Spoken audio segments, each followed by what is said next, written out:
Hello and welcome to Ask Lovecraft After Dark, episode 42. We are joined this evening by Rebecca Nesvet, a friend of mine who I met when we were working on the very first Simeon showcase in Toronto. Rebecca, welcome. Welcome. Thank you. I'm really happy to be here. Also, apologies for the strange formatting of this episode. We were beset by various technical difficulties, and as such, are having to improvise at the 11th hour. But I'm very excited that we managed to make it work. So let's jump right into it. Rebecca, you submitted your play Double or Nothing to my company, Monkey Man Productions, back in 2000. Was that 11? Was it all the way back Yeah, then? I think so. 2011. And Double or Nothing was an incredibly fun show. I remember it's how I got introduced to Kat Letwin, who is an amazing comedian and actor in Toronto, and incorporated my good friend Scott Clarkson. It also made amazing use of music, and I want to say you had these illustrations that were created for this show. Tell us Yes. what. Yeah, so let's talk about what the Double or Nothing was and how it sort of incorporates your aesthetic. Okay. So I was a playwright then, and also a romanticist. I was interested in British romanticism, this mode of writing that developed around the beginning of the Industrial Revolution. In Britain, and one of my British romantic heroes was Leigh Hunt, who was an editor of magazines and newspapers, who was he was imprisoned basically for insulting the monarchy. And I was really intrigued by the fact that he kind of became more of a celebrity when he was in prison. He was called the Bard of Horsemonger Jail, and people sent him things that were completely useless, like wallpaper. While his 10 children on the outside needed food. Well, there weren't 10 at that point. Eventually, there were 10 when some of his children needed food. And I was also kind of intrigued by the fact that there was so much debate at the same time about automation and about the possibility of creating artificial life. That Frankenstein was written by Mary Shelley, who knew him quite well, not long after his imprisonment. So I wrote a play in which Leigh Hunt is imprisoned in Horsemonger Lane Jail, and someone comes to him, a kind of this woman who is like a kind of a steampunk spy, and for some secret organization, and she tells him that they've invented an automaton, what they called uh, robots, at the time, that could actually do his job as an editor of radical publications. And all he had to do was give permission for that to happen, because this scenario, I'm not sure it actually would have solved his problem, because everybody was worried about, if you're a weaver, if you're a handloom weaver, you're worrying, is a machine going to come and take away my job? I mean, that's what the Luddite movement was about. And now we're worrying about that happening with intellectual labor too. I mean, not only some jobs are being created because of the internet, some jobs are disappearing because of the internet, and that ranges from the automatic checkout things at the grocery store. And I used to live in Britain, so I'd seen quite a lot of that earlier than it seems to have appeared here. But also is the intellectual labor of things like thinking up what to say to our friends being stolen by stuff like autocorrect, maybe even with our own permission. So that's what it was meant to be a kind of silly steampunk comedy about what if this technology had happened? Would someone of Leigh Hunt's principles have accepted it? But it was also about us.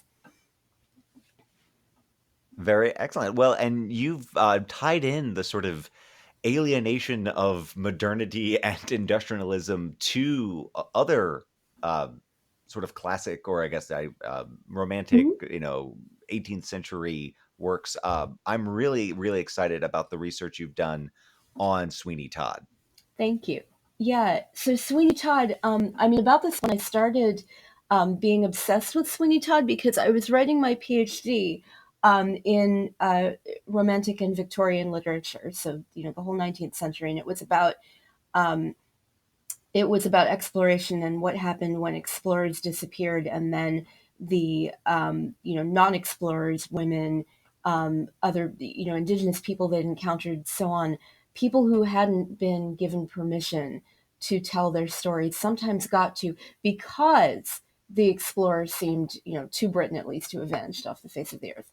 Um, and so I was looking at those stories about people left behind by men who have gone off on usually some ill-advised colonialist adventure.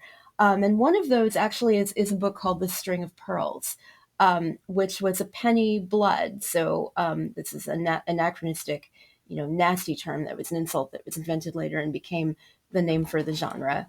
Um, so what a penny blood is it's a piece of fiction in serial format. So it's got installments, many. This one has over 100. And it was published, would have been published in the 1830s, 40s, or 50s. And something that really intrigues me about penny bloods, they were illustrated. And this is in part because their audiences were people who were maybe the first generation of literate people, or people who really enjoyed their literacy and were reading for pleasure. So this became how working class people, they only cost 1 penny, these things, per installment. This is how Victorian working class people learned how to read for pleasure. And because a lot of them, including The String of Pearls, were originally published in newspapers. See, these are the intellectual successors of Leigh Hunt, who was still alive then. He died in 1859. This is also, these families, working class families, they read penny bloods because they're these wonderful, lurid, horror stories, genre fiction. But they appeared in newspapers, and the story would be on the front page of the newspaper. So it looks like this is all fun stuff. This is like comic book, nothing for the authorities to worry about. But the publishers were often chartists, people who were activists who wanted, working class people in Britain to have basic human rights, including the right to vote. And they would bury editorials inside these newspapers, that advocated for that sort of thing, not as obviously as Chartist newspapers like, say, the Northern Star, but in a way that you can detect. And there's also these kind of messages about working class political self determination within the stories themselves. And that is true of The String of Pearls, because what it's about Sweeney Todd, and we all know Sweeney Todd, the big demon barber of Fleet Street. He in this earliest version of the story, he lives in 1785 in London, not in the Victorian era, and he's not motivated by revenge. He's motivated by avarice and by the need to amass wealth himself, and also the need to demonstrate the hypocrisy of those who already have the wealth and of a system that values property to the point where only men with a certain amount of it are allowed to vote. So he does things like he steals the title String of Pearls from one of his customers whom he's murdered, and then when he tries to sell it, he has to dress up as a duke, because a duke selling pearls is not suspicious, but someone who looks like a middle or working class person selling pearls is assumed to have stolen them or to have gotten them in some other kind of evil way. And it's really interesting because he owns the pie shop where he's processing his customers, and there's a man who works in the basement of the pie shop, who's quite mysterious, and that's part of the plot. And the man who works in the basement accepted his job willingly because he was told, "You'll have a warm place to stay because you're going to be living in a basement that is also a baking room, and you will have as much food to eat as you want." And who could want anything else? And of course, that was the point that Chartists were making. Man cannot live on bread alone. We want something else. We want education. We want meaningful lives. We want the ability to determine our own and our country's future. And we want work that doesn't kill people and doesn't kill ourselves. I mean, it sounds reasonable to me, but I'm a filthy leftist, so what do I know? Yeah, I'm a filthy leftist too. So now, how long does this thing wind up being, right? Because this is like these are serialized; these are sort of appearing in installments. Yeah, these are serious. I mean, this one. This one went from 1846 to 1847, so it ran for over a year. It's got over 100 chapters to it. My students and I did an experiment, that lasted about 4 years, where we tried to create a digital edition of it.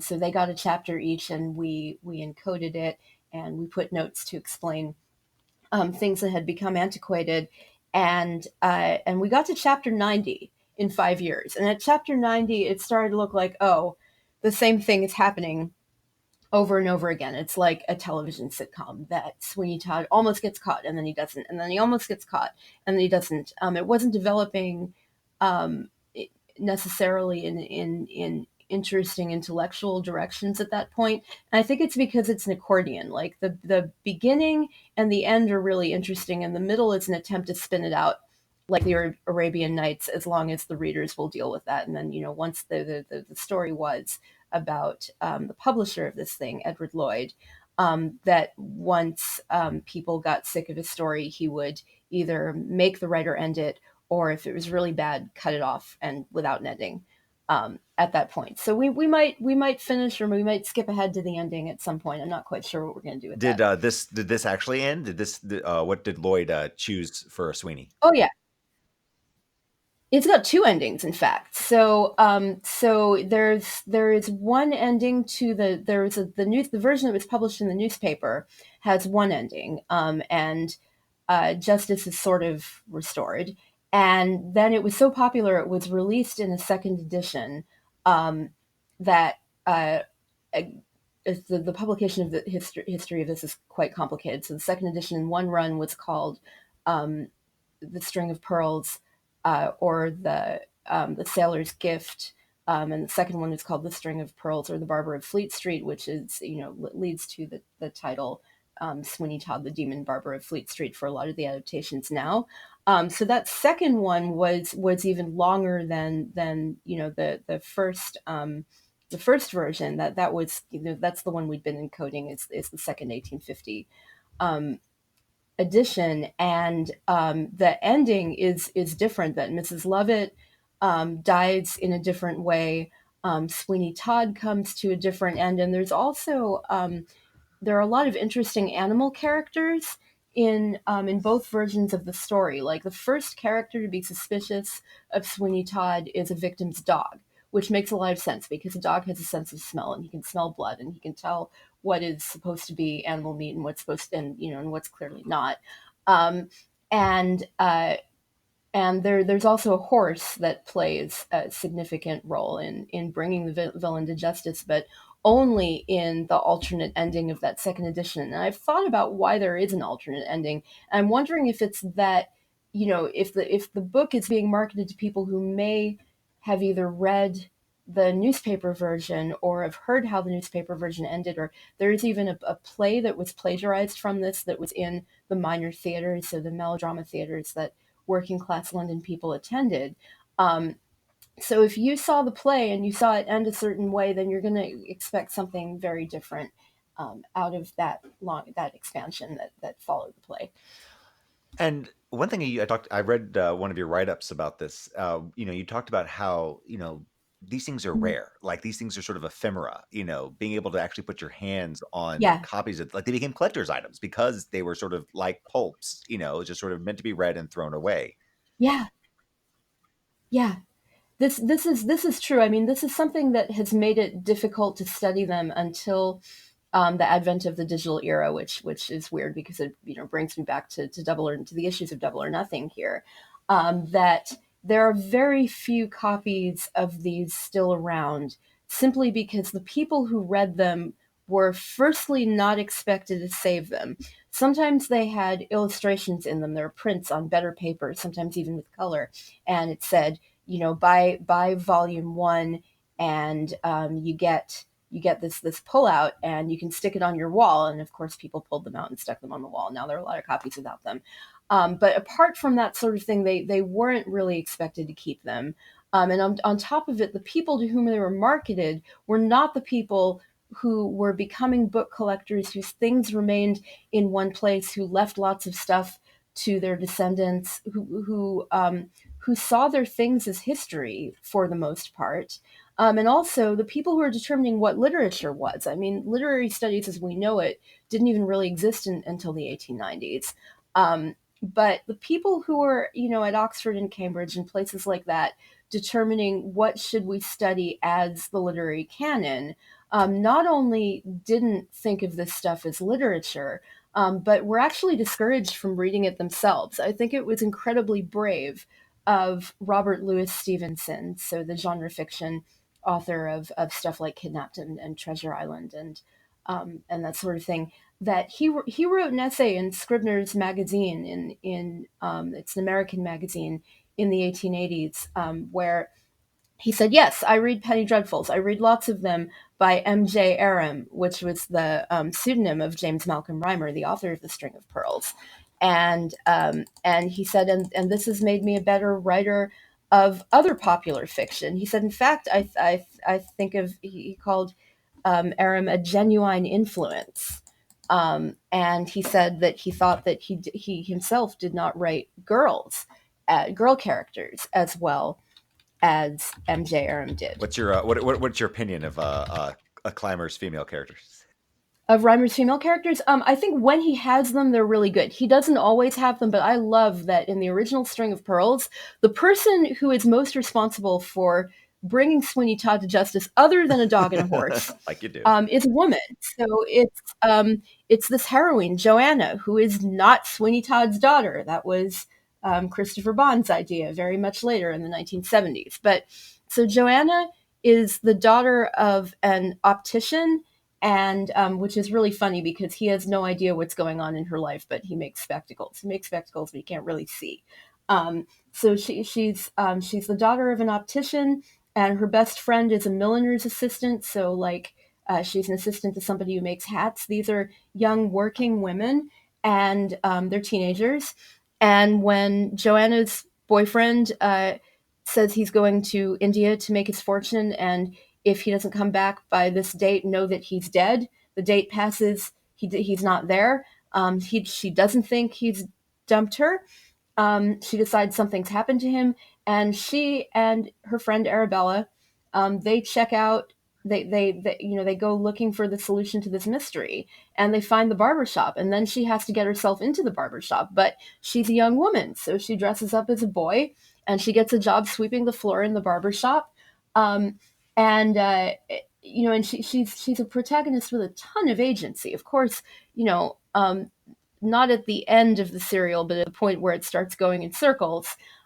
She rescues her boyfriend and she marries him, and they move to the suburbs. And she's not really the lead character anymore, which is sad. But while she was the lead character, she was great. Well, and okay, we've touched on the sort of suspicious animals, and other Mhm. slightly otherworldly qualities. You made a distinction in your write-up about kind of the difference between terror and horror and how it was explored in the Penny Dreadfuls and Penny Bloods. And then, and I sort of was following along, and then you said that Sweeney Todd managed to combine both, and I was interested what you meant by that. Oh, okay. I'm trying to remember what I meant by that because that was written a while ago. So I will try that. So I think what I meant is that if terror is fear of something that might happen in the future, and horror is this very visceral reaction to something that is happening at present or in the past. Like you watch a horror movie, and something like Saw, and when you see the violence, it's horrifying, right? But terror. I mean, you think about the reign, the original reign of terror during the when the French Revolution was running off the rails. That was a government that was ruling by fear, controlling people by fear of what they thought would happen to them in the future if they didn't comply. Um, so both of those things are happening in the String of Pearls because you have that visceral, sensual horror. At the descriptions of the pies are just off the wall. Like Reimer talks so much about how the customers behave like wild wolves or something like that in the way that they devour the pies, and how good they think they taste, and then you read this and you're like, this is just disgusting. To the point where I'm fairly certain that he was either a vegetarian or was sympathetic to vegetarian views about animals and food. There was actually a vegetarian commune down the street from him in Burton Street in London, and they invited Amos Bronson Alcott, the transcendentalist and vegetarian father of Louisa May Alcott, to visit them. Shortly after Reimer had moved there, so he could have been exposed to this, but you're just completely grossed out and horrified by the way that he's describing the pies and the executions. But you're also terrified of our favorite characters like Joanna and her boyfriend, um, and a lot of other characters being the next victims. All right, that works out. I wasn't sure if there was weird supernatural elements also at play in this, or if it's just this kind of. Oh, that's actually a good question. There isn't in that one, but in one of his others that I think is probably the second most famous thing that Reimer wrote. He was very averse to obvious supernaturalism, so he was not a Lovecraft in that sense, but he did like the idea that a character might be supernatural or might not be. So his novel Varney the Vampire flips back and forth repeatedly between making the reader believe that Varney really is a vampire and really has lived since 1500 for reasons that are more magic than science, and making us question whether he's a vampire at all. Is he a person pretending to be a vampire in order to drive his neighbors out of town? Or even at one point, is he someone who has become a vampire? I think this is really interesting through scientific means. So something like the way that Frankenstein is magic, but it's magic that tries to explain itself through science. And the book never fully resolves this question. So you can go on believing that vampires exist and that he's a vampire, believing that vampires don't exist and it's all a hoax, or believing that vampires didn't exist until somebody invented them, somebody with a doctorate. Precisely.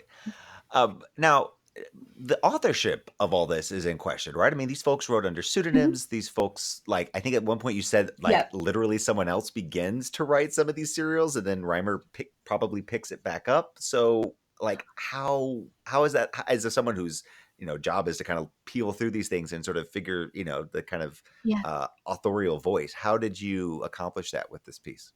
Okay. Well, I mean, I haven't done that work. That work has been done by other people. And what I'm going to say, not everybody working on Penny Dreadfuls is going Okay. to agree with, but it's what most of us who work on this seriously, as our main thing, and has read lots of them and not just read one and about the others, think. So James Malcolm Reimer, aka MJ Aram, aka a bunch of other pseudonyms, including Lady Clara Cavendish. He pretended that he was an old woman who is part of the Regency court and had useful gossip to share with other classes. Um, how we know that he wrote some of this stuff is that, firstly, some of his manuscripts do exist in the sense of clippings books. That there's one that I'm really excited about that's in the British Library right now, and it is currently at the Conservation Department being conserved so that it can be viewed at least very carefully as what they call restricted item.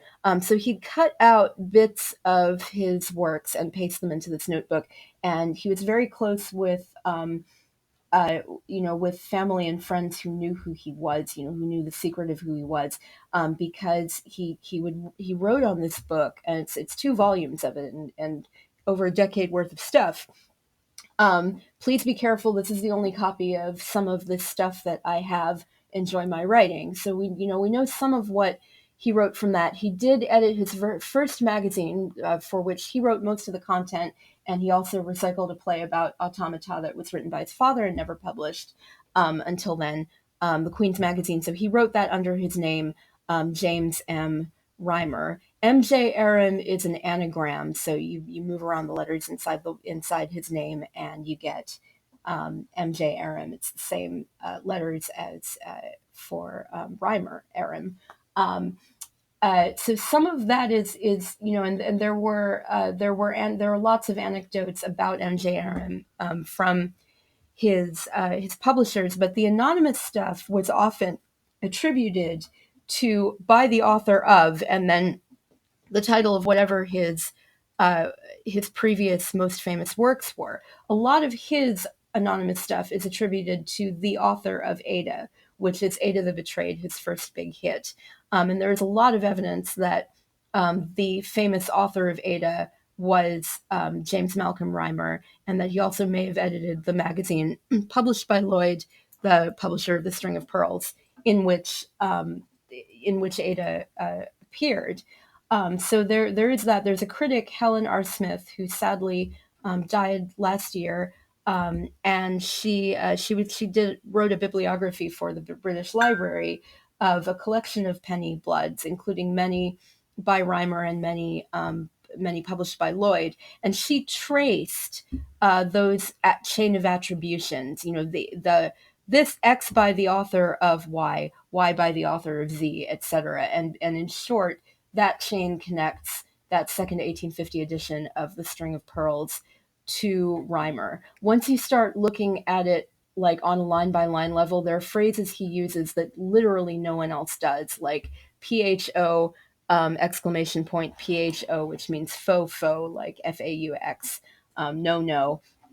Almost nobody does that except for him. The way that he constructs characters is really different from a lot of his contemporaries. Smith and a few others have said some of his penny bloods are simply better, or at least more philosophically complex than a lot of his contemporaries. And I found that he came from a family in which his father had written plays, poetry, and one novel, the Spaniard or the Pride of Birth, 1806. One of his brothers was transported for forgery of a banknote, and then kept doing that over and over again in Australia. It just became a point where he was doing it to provoke the authorities and for no other reason. And then a lot of Rymer's, the works attributed to Rymer, have forgery, and particularly financial forgery, as a major issue, and are quite upset, about the way that it was punished both in his brother's time and before that, when it was a capital offense.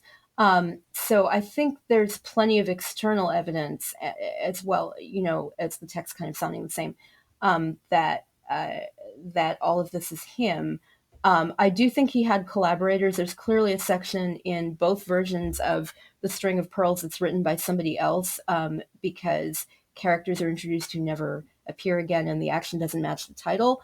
And the critic Dick Collins has said that, look, Rymer was in bankruptcy court right before the weeks when those installments were published, and it makes complete sense that he couldn't turn in his copy because he was in bankruptcy court. So Lloyd had somebody else write that piece, and that just, I think, further confirms that he was the author. As there is another candidate, Thomas Peckett Prest. As far as I know, and this is the subject of something I'm working on writing right now, that attribution to Prest came from exactly one source, a gossip columnist and novelist and journalist named George Augustus Sala.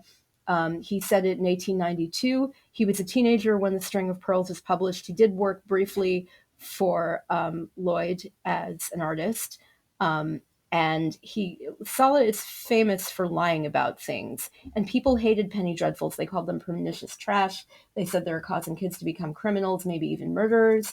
And somebody was accusing Sala of inventing Sweeney Todd, of writing The String of Pearls himself. And he wrote in his magazine, Sala's Journal, that he didn't know who had written it. And then he came back and he's like, somebody is accusing me of writing this again. Well, I didn't write it. Thomas Peckett Prest did.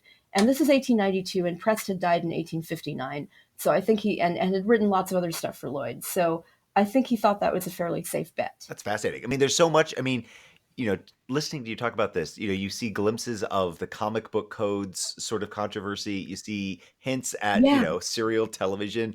When you first sort of talking about it, it was making me absolutely. think of like Archive of Our Own, and just these kind of, massive serialized Yep. stories that are kind of happening where most people don't realize, and yet then they get, put up and they win a Mhm. major award, sort of as a collective, right? Like Yeah, there's all like this kind of forbidden ephemeral literature. Um, I mean, you can just see the roots of it yeah. in everything you're talking about. I know. I think that's absolutely true. I mean, one of the scholars who really inspires me right now, Dagny Braidson, who is in Illinois. So she is writing about women as detectives, and women were detectives employed by the police in London in fiction, like over 100 years before they were in reality. So this is one of these moments when something happens in fiction, and maybe it takes the fiction to get us to think that it could happen in reality. And there's a wealth of female detective stuff out there. And these women they're like Sherlock Holmes. They're not necessarily good people, like in the same way that he's prickly and nasty. A lot of them are prickly and nasty and violent, and they betray their employers. And they're pretty much well-rounded heroines, much more so than Joanna in the String of Pearls, who is a bit of a detective herself. And it just amazes me not only how much of this there is, but how long it's taken us to decide this is literature and to see this is where our pop culture comes from. That Professor Braidson's edition, which is a paperback, so you can actually read it on the train as may have been originally intended, of the first of these novels with a female detective, Ruth the Betrayer, or the Female Spy. That was just published last year by Valancourt Books, and so I'm holding this edition right now, and I'm really hoping that we get to the point where we have more of this material available that way, so that people who are not academics can read it and see this is the intellectual heritage of stuff like comic books, and wow, look at how radical it was. Well, that's amazing. Beyond Sweeney Todd, where else is your research taking you these days? Where else is my well, I mean, I've been going into a lot of Reimer that's not necessarily Sweeney Todd. So I've one recent article has been about how Reimer updates Mazeppa, which is Byron's poem, one of Byron's poems that's not you're not going to probably not going to find it in your textbook in high school or even in college, but it's a great poem about this obscure episode in European history and folklore, where there is this old kind of stupid king who has really screwed up, and here is his ally who is telling him a story about that's kind of covertly about the way he's screwed up, but it's also about everything that ally has learned about living with other people and about living with nature, because it's another story about a bond between a person and a horse, that the person and the horse are cruelly tied together because Mazeppa, the person, has been caught having an affair with this evil count's wife, and so the count ties him naked to the horse, and the horse is wild and it's freaked out, and they set off together, and the only way to survive this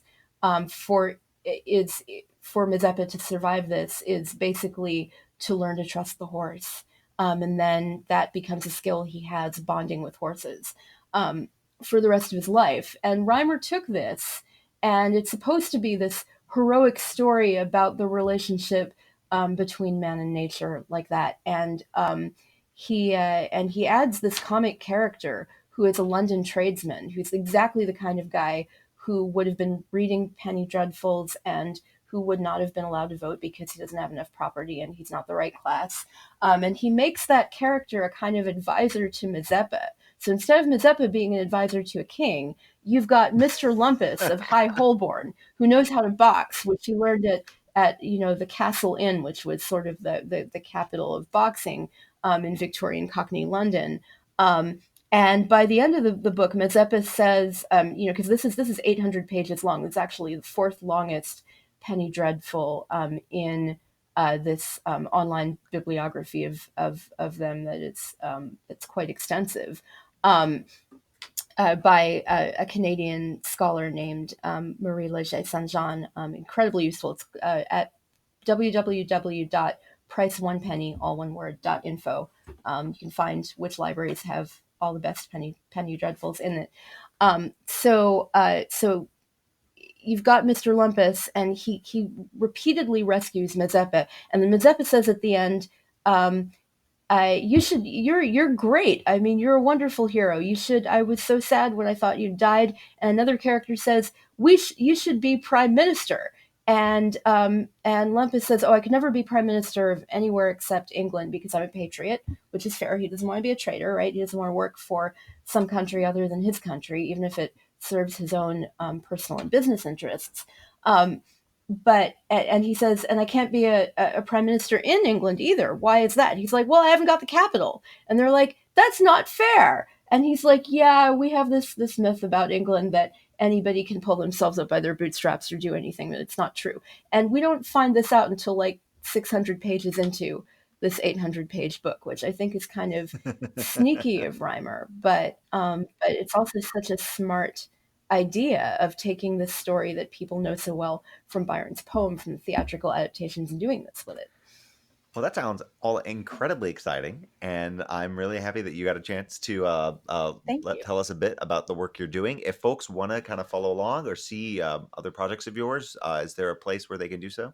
Yeah, I think you can check out my university. So I work at the University of Wisconsin Green Bay. Our website is uwgb.edu. We also our English program. We've got a Facebook feed. So I've it's called UW. If you look for UWGB English on Facebook, that's where we live. Um, so when I have new stuff published, or when we actually have podcasts on campus, and we've had TED Talk events. I haven't got to do that yet, but some other really amazing people have. So my work is probably most easy to find via that Facebook feed, UWGB Excellent. English. Well, thank you so much, Rebecca. Thank you for bearing with our various technical difficulties. I'm really excited to see what No more you put problem. out there. This, of course, has been Ask Lovecraft After Dark, a very special episode of Ask Lovecraft After Dark. I'm Lehman Kessler. If folks have enjoyed this program, they can also follow our sister show, Ask Lovecraft, at asklovecraft.com. You can find out about live shows and events happening at lehmankessler.com. If you just want to hear me screaming into the void, well, either me or my various online automata, you can go to twitter.com/Lehman Kessler. And if you've enjoyed this program and you want to help us financially so that we avoid future technical concerns like this, you can go to patreon.com/Ask Lovecraft. Rebecca, once again, it's been an absolute delight. I'm so excited that you got to be on this show. Thank you so much. This has been wonderful. All right, everyone, have a fantastic week.